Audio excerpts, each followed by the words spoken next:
proto-evangelium sampai ke Nefilim. Jadi kejadian 1 sampai kejadian 11 sebagai sebuah rekonstruksi teologi kejatuhan dan benang merah penebusan dalam kejadian 1 sampai 11. Kejadian 3 ayat 15 itu proto-evangelium. Kemudian sebuah pemahaman kita tentang istilah Nefilim. Bagaimana konteks kita sebagai hamba Tuhan, pendeta dan penginjil untuk dapat memaparkan ini dalam sebuah struktur konteks kekinian. Karena ini istilahnya kejadian-kejadian purba. Ya, oke, cukup itu saja untuk dijelaskan oleh narasumber. Jadi supaya panitia, kami mewakili dulu satu panitia. Demikian, Tuhan Yesus memberkati. Baik, kita akan belajar mengenai penebusan sejak zamannya Adam hingga Nefilim. Bahwa kita harus melihat bahwa Adam itu diciptakan tidak untuk mati. Tetapi kenapa kok Adam itu kemudian mati? Nah, ini tentu saja ada dasarnya, ada genealoginya. Makanya kalau kita nggak belajar kitab Kejadian, kita nggak akan mengerti kenapa Tuhan Yesus itu hadir ke bumi. Kenapa Tuhan Yesus kita sebut sebagai juru selamat? Kalau ada juru selamat berarti dahulu pernah ada kecelakaan. Nah, karena ada kecelakaan maka harus ada juru selamat. Kita mulai dari Kejadian 2 ayat 16-17. Tuhan berkata kepada Adam sebelum istrinya diciptakan. Tuhan mengatakan kepada Adam, semua pohon di taman ini boleh kamu makan buahnya dengan bebas, kecuali yang satu itu, yaitu pohon pengetahuan yang baik dan jahat, jangan kau makan buahnya. Pada hari engkau memakannya pastilah engkau mati. Apa yang terjadi? Adam makan buah itu kan melalui siapa? Jadi sebelum Adam jatuh betul-betul terperdaya, ular itu memperdayai Hawa. Namanya waktu itu belum menjadi Hawa. Nama Hawa itu baru nanti pada Kejadian 3 ayat 20 sampai 21, nanti itu dasar namanya Hawa. Jadi sebelum Kejadian 3 ayat 19 nggak ada nama Hawa. Jadi perempuan hanya disebut perempuan atau bahasa Ibrani-nya Isya. Isya, kenapa dia disebut Isya? Isya itu arti harfiahnya manusia betina. Jadi dia belum punya nama, dia hanya disebut Isya, manusia betina. Kenapa dia disebut manusia betina? Karena dia diciptakan dari Ish laki-laki, dan perempuan diciptakan dari laki-laki, jadinya Isya. Seperti tadi, firman tadi tidak diberikan kepada istrinya, tapi diberikan kepada Adam, dan iblis menggoda melalui Adam, melalui istrinya. Yaitu, bukankah Tuhan bilang semua pohon di taman ini tidak boleh kamu makan?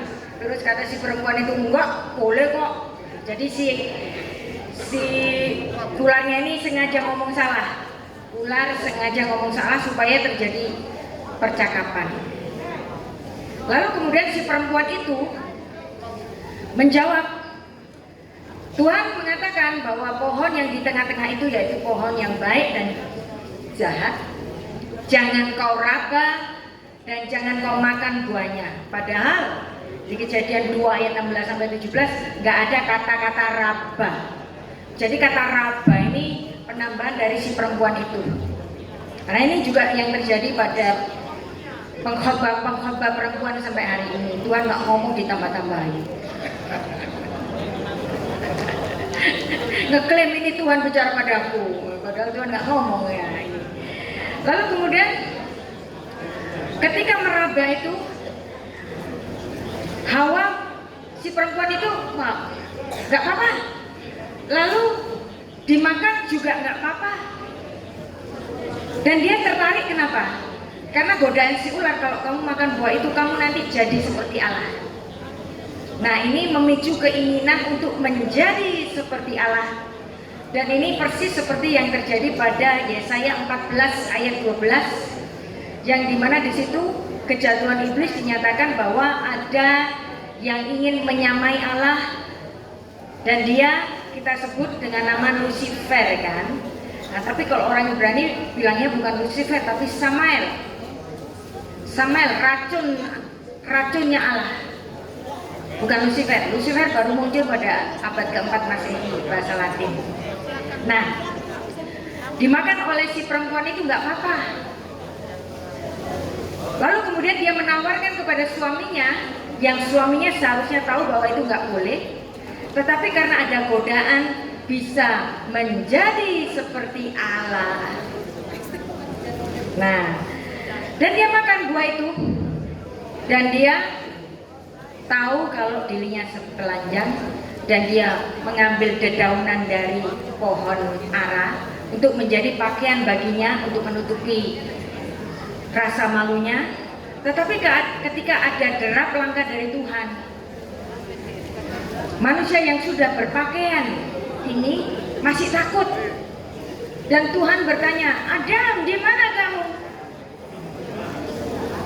Ini bukan pertanyaan geografis, ini adalah pertanyaan eksistensial, bahwa sejak saat itu Adam tidak dapat bercengkrama, berhubungan seperti sedia kala karena ada gap, yaitu dosa. Dosa itu bukan sekedar kesalahan, tetapi dosa punya kuasa memisahkan. Berarti ada perpisahan di saat itu juga, maka Tuhan menangisinya, Adam, di mana kamu? Nah, lalu kemudian Tuhan bertanya kepada Adam, apakah engkau makan dari buah yang aku larang itu? Adam jawabnya tidak straight to the point. Adam bilangnya, perempuan yang kau tempatkan di sisiku, dia yang ngasih aku makan. Maunya sih nyalain istrinya, tetapi secara kontekstual Adam sebenarnya menyalahkan Allah. Berarti dosa melahirkan dosa. Lalu kemudian istrinya ketika disalahkan nggak mau kalah, istrinya nunjuk kepada ular, dan saat itu juga Tuhan mengutuk ular, arur atah, terkutuklah engkau. Nah, lalu kemudian di situ Adam tentu saja ketakutan, karena memang dosa melahirkan kutuk. Tetapi Adam di situ dibuat untuk kaget oleh Tuhan sendiri, karena di situ pada hari Adam berdosa ada suatu deklarasi dari Tuhan. Deklarasinya seperti ini, Kejadian 3 ayat 15. Ini yang disebut oleh Bapak Gereja sebagai proto-evangelium, yaitu berita Injil yang pertama. Jadi kalau dalam ilmu teologi yang benar, Injil yang pertama itu bukan kitab Matius, tapi berita Injil yang pertama itu ada di kitab Kejadian 3 ayat 15. Makanya namanya proto, pertama, evangelium, Injil. Injil yang pertama. Berarti ini adalah berita keselamatan yang pertama di Kejadian 3 ayat 15. Dan orang Yahudi sendiri menarik, menyebut Kejadian 3 ayat 15 ini sebagai Hatikva Lamasya, harapan akan hadirnya Sang Mesias. Coba kita baca Kejadian 3 ayat 15. Bapak penanya bisa membacanya.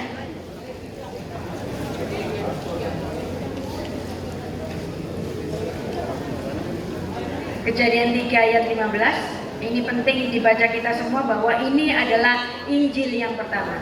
Berita Injil yang pertama, berita sukacita yang pertama.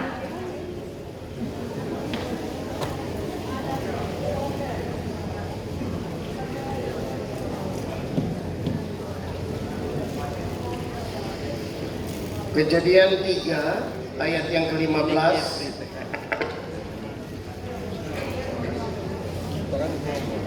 Aku akan mengadakan permusuhan antara engkau dan perempuan ini, antara keturunanmu dan keturunannya.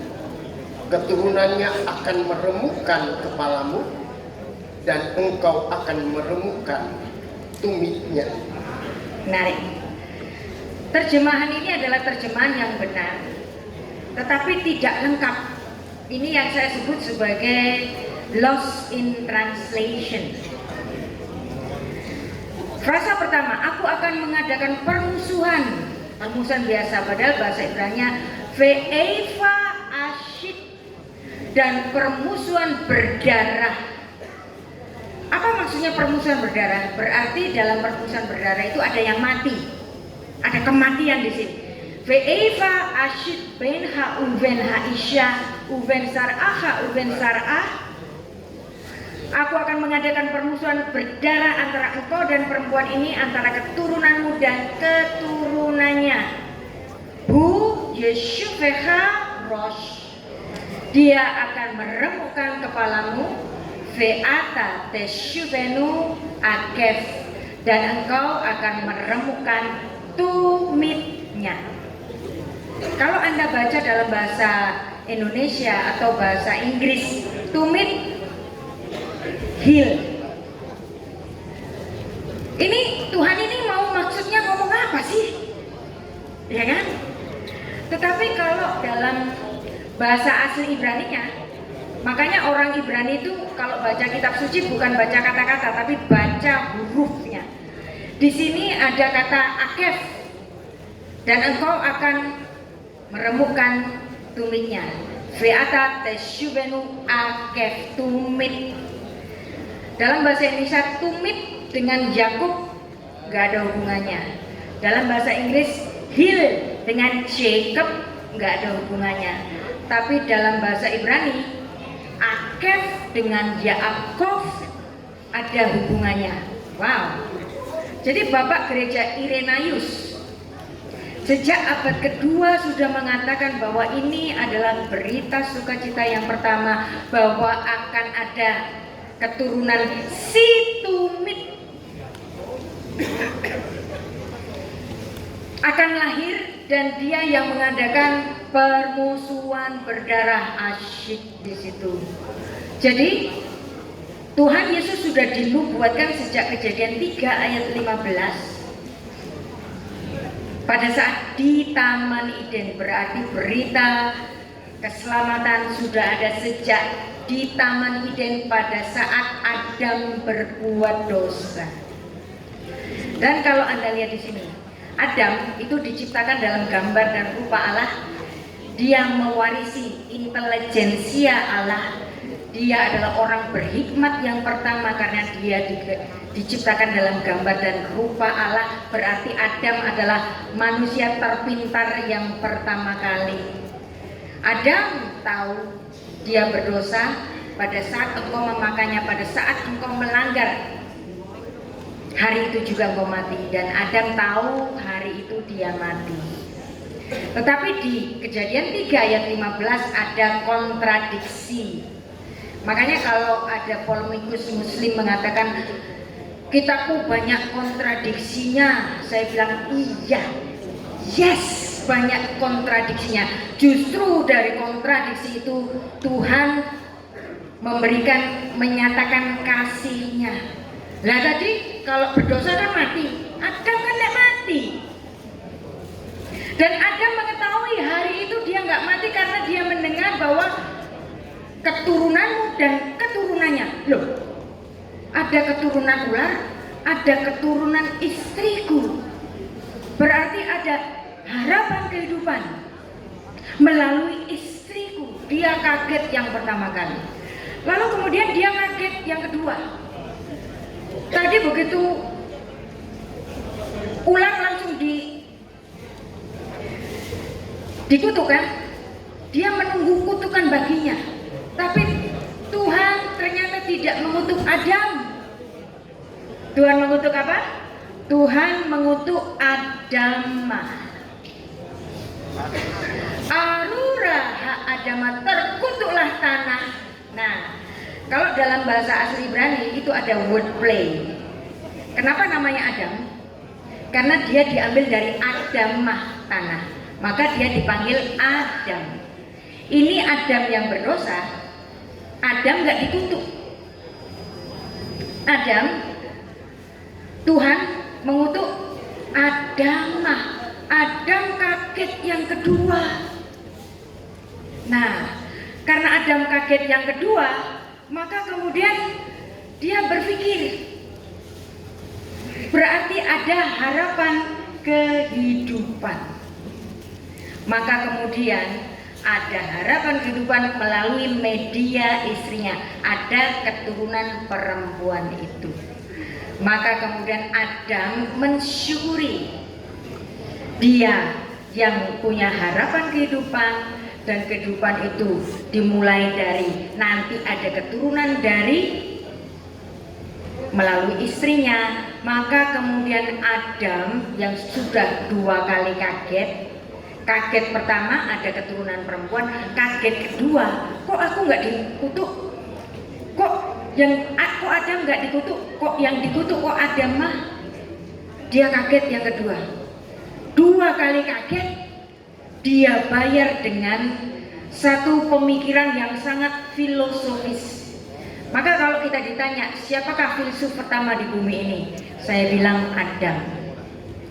Karena dia adalah makhluk berpikir yang pertama, makhluk yang berhikmat yang pertama, dan dia mensyukuri itu, dia mengimani itu. Maka kemudian istrinya yang tadi nggak punya nama, di Kejadian 3 ayat 20, istrinya yang hanya disebut Isya, orang betina, lalu kemudian dia kasih nama Hawa.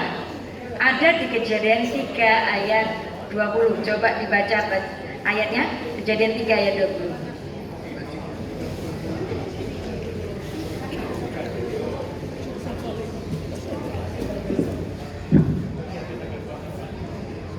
Kejadian 3 ayat 20, manusia itu memberi nama Hawa kepada istrinya, sebab dialah yang menjadi ibu semua yang hidup.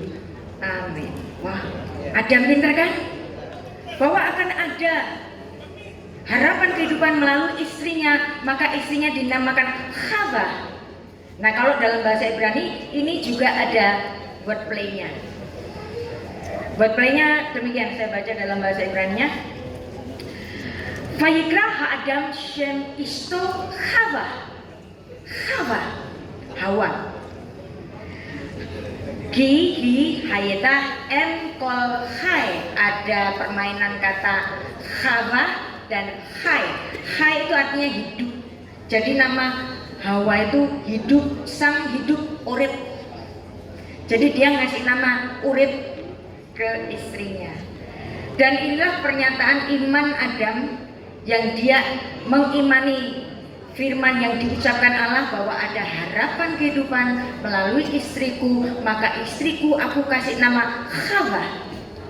Karena semua yang hidup akan lahir dari si perempuan ini. Dan dalam teologi Ibrani, memandang ini adalah kasih karunia Tuhan yang dari perempuan. Ibu-ibu pegang perutnya. Silakan pegang perutnya. Kandungan ibu disebut apa? Rahim. Rahim berasal dari kata rahmat, artinya belas kasih. Tuhan tidak mau Adam mati hari itu. Tuhan memberikan belas kasihannya dengan ada harapan kehidupan melalui kelahiran dari seorang perempuan. Jadi bapak-bapak, ibu-ibu, kalau Anda punya anak, mereka lahir dari kasih karunia Allah, maka dinamakan rahim. Jadi uterus, peranakannya perempuan namanya rahim, lambang dari kasih karunia Allah. Nah, lalu kemudian Kejadian 4 ayat 1, Adam menghampiri istrinya Hawa. Lalu kemudian lahirnya Kain. Kain artinya kanah, artinya possession. Lalu kemudian lahir adiknya yaitu Habel, artinya yang sudah kita pelajari kemarin, setarikan nafas. Wow, jadi ada Kain artinya possession, ada Habel artinya setarikan nafas. Dan sebenarnya kehidupan kita yang digambarkan oleh Raja Salomo dalam kitab Pengkhotbah, kehidupan kita itu seperti Kain dan Habel, termasuk Raja Salomo sendiri.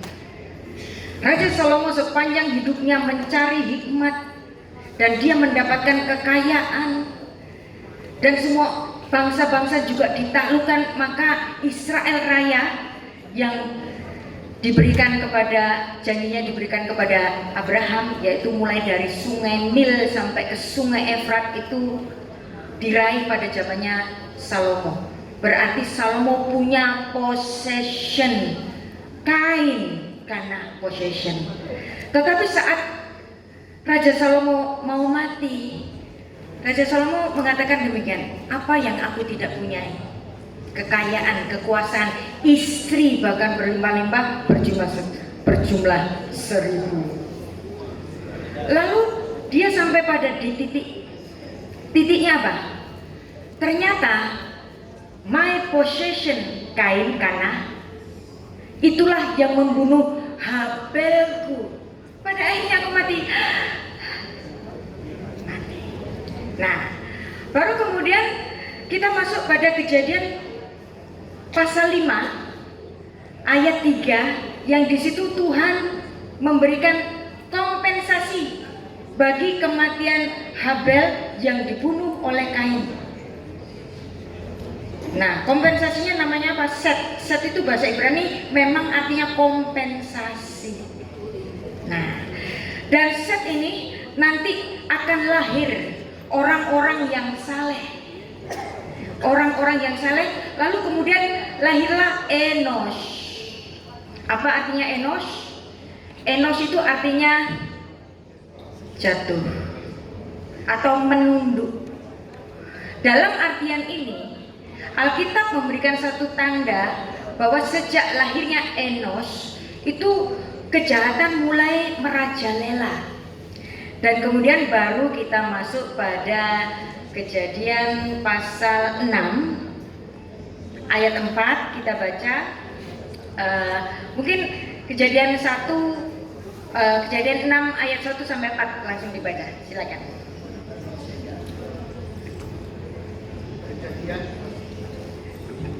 Ayat 1, ketika manusia itu mulai bertambah banyak jumlahnya di muka bumi, dan bagi mereka lahir anak-anak perempuan, maka anak-anak Allah melihat bahwa anak-anak perempuan manusia itu cantik-cantik, lalu mereka mengambil istri dari antara perempuan-perempuan itu, siapa saja yang disukai mereka. Berfirmanlah Tuhan, Rohku tidak akan selama-lamanya tinggal di dalam manusia, karena manusia itu adalah daging, tetapi umurnya akan 120 tahun saja. Pada waktu itu orang-orang raksasa ada di bumi, dan juga pada waktu sesudahnya, ketika anak-anak Allah menghampiri anak-anak perempuan manusia, dan perempuan-perempuan itu melahirkan anak bagi mereka. Inilah orang-orang yang gagah perkasa di zaman purbakala, orang-orang yang kenamaan. Baik, kita masuk pada Nefilim sekarang. Dan menurut penafsiran yang umum, Nefilim ini adalah raksasa yang lahir akibat ada pernikahan campur antara anak-anak Allah dan anak-anak manusia. Dari penafsiran yang umum, anak-anak Allah ini diartikan sebagai malaikat yang jatuh, umum, ya. Tapi saya akan memberikan penafsiran yang berbeda, yang tidak umum. Karena Alkitab itu bicara mengenai manusia tidak bicara mengenai memedi, tidak bicara mengenai malaikat, sedikit saja bicara mengenai malaikat. Kalau memang terjadi bahwa anak-anak Allah itu adalah malaikat yang jatuh, saya mau tanya, malaikat yang jatuh itu apakah masih terhitung sebagai anak-anak Allah? Enggak dong, dia sudah jadi syaiton. Ya kan? Apakah setan kawin dengan manusia lalu kemudian melahirkan Nephilim itu? Nah, kalau kita melihat bahwa malaikat itu sebenarnya tidak bergender, dia bukan laki-laki, dia bukan perempuan, dia bukan wandu. Tahu artinya wandu? Wandu itu seperti cacing, hemafrodit. Hemafrodit berarti malaikat tidak memiliki gender kelamin, tidak ada. Kalau dia nggak punya gender, nggak punya kelamin, emang bisa kawin sama manusia? Ya nggak bisa. Kalau ada pernikahan antara memedi, antara malaikat dengan manusia, itu hanya ada di cerita-cerita mitos. Misalnya seperti cerita Hercules, dewa Zeus menghampiri seorang perempuan dan kemudian lahirlah Hercules. Itu cuman ada di mitos. Atau pernikahan-pernikahan Raja Jawa dengan Nyi Roro Kidul, itu cuman ada di mitos.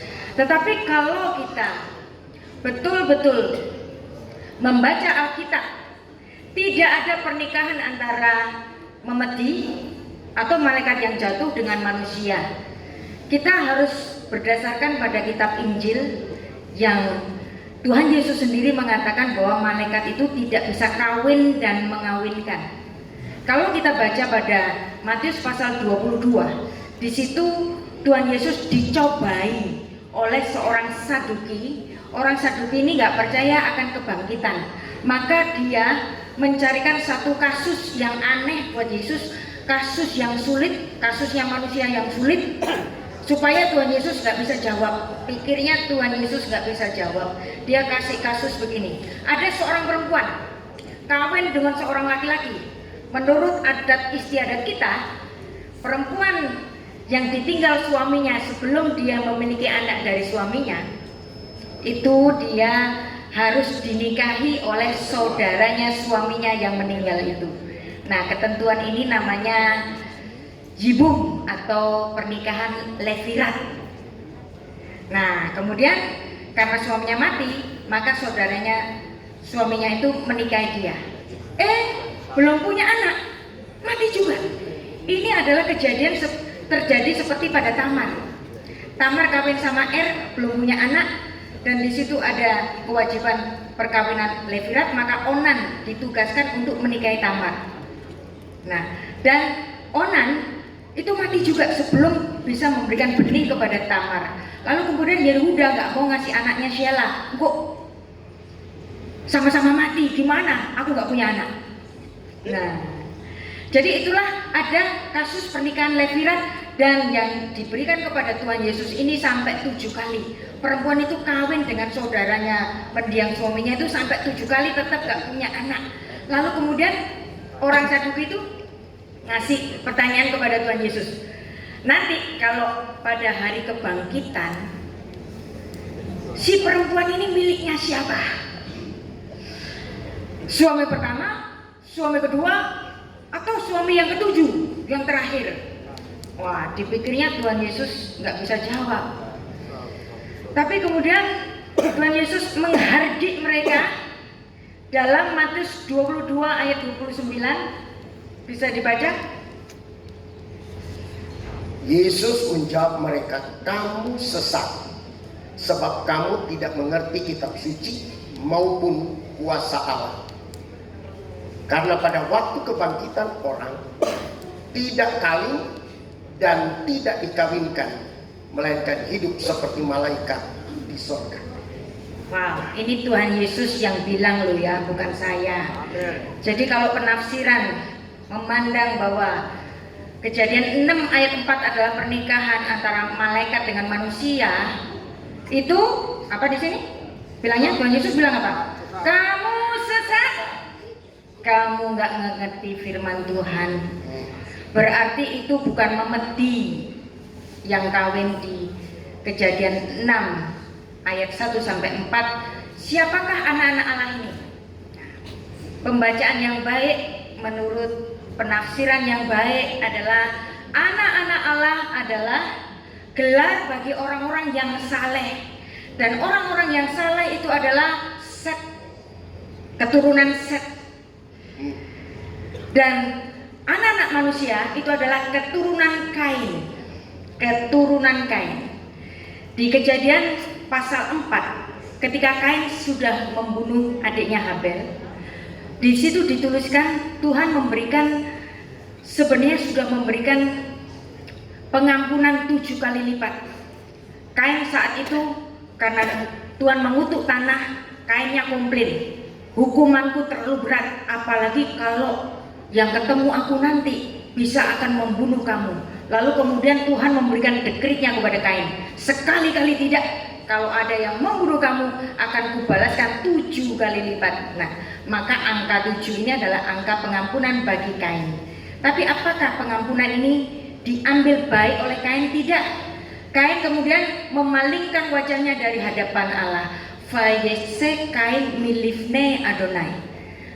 Kainlah yang memalingkan mukanya dari hadapan wajah Allah. Padahal hadapan wajah Allah ini adalah berkat. Dia memalingkan muka, maka kemudian karena dia tidak bertobat, maka dia juga melahirkan anak-anak yang fasik. Contohnya apa?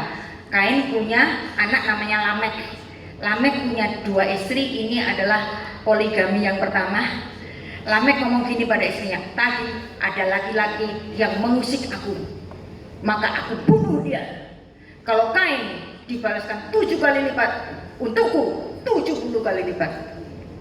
Wow, jadi betul-betul ini menjadi tatanan. Dan Tuhan gak komplain pada Lamek, oke, 70. Itulah sebabnya ketika Tuhan Yesus ditanya oleh Petrus, kalau ada yang bersalah kepadaku, berapa kali aku mengampuni dia? 7 kali kah? Nah, karena Tuhan Yesus sendiri yang memberikan dekret itu, dia ingat firman-Nya. Bukan 7, 70 kali 7 kali. Nah, tapi apakah Kain dan keturunannya ini bertobat? Ternyata enggak.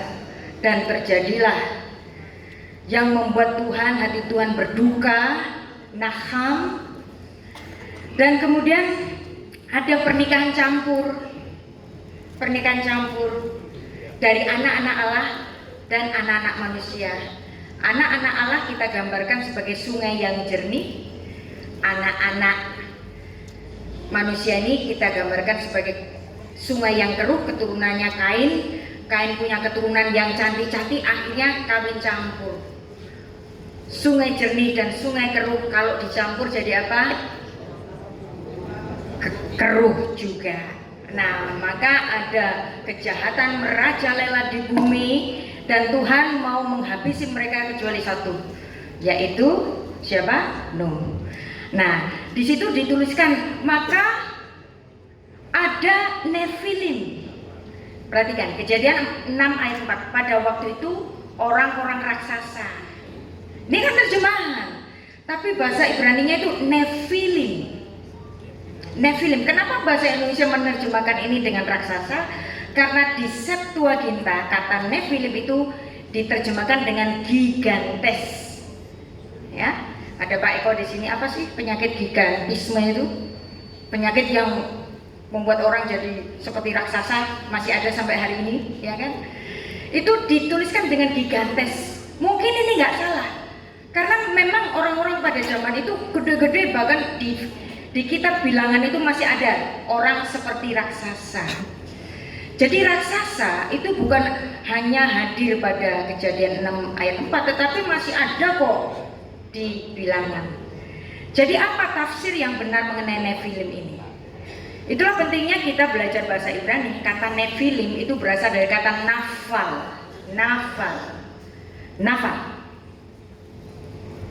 Nah, Nafal, Anda masih ingat juga kata Nabal, suaminya Abigail yang jahat itu, sesuai namanya. Nafal artinya jatuh. Jadi karena ada pernikahan campur antara anak-anak Allah dan anak-anak manusia, terjadilah orang-orang yang jahat, orang-orang yang jatuh, Nefilim. Nah, Nefilim artinya orang-orang yang jatuh, maksudnya apa? Jatuh dalam dosa, dosa makin merajalela. Dalam bahasa Ibrani untuk raksasa ada sendiri kok, namanya Anakim, raksasa. Di kitab Bilangan kan ada suku Enak, anak itu artinya suku raksasa. Jadi raksasa itu bukan pernikahan gendruwo sama manusia, tetapi keturunan Kain yang fasik campur dengan keturunan Set yang saleh, terjadi kejahatan merajalela. Masih ada satu yang paling baik di antara mereka. Siapa? Nuh. Nah, dari Nuh ini kemudian Tuhan jadikan Nuh sebagai Adam yang baru. Semua orang-orang jahat itu dihapus oleh air bah, dan kita nggak ada yang keturunan Kain hari ini. Kita semuanya ada keturunan Set, keturunan Nuh dari 3 anaknya. Itu benar-benar.